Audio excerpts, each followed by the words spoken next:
Menteri Pengangkutan Dato Seri Liow menepis dakwaan sebuah akhbar Inggeris yang berpengkalan di United Kingdom kerana mendakwa pesawat MH370 sengaja dilencong dari laluan asal dan dibawa ke arah Antartika.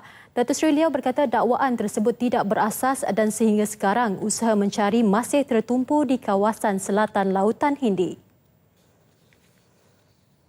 No, I would like to reiterate that the data that we received from IMASET and also from the Air Traffic Control Center, the search team, investigation team also point out that the plane MH370 is heading towards South Indian Ocean.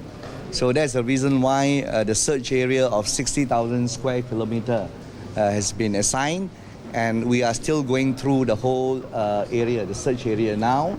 And now it is more than 35% completed.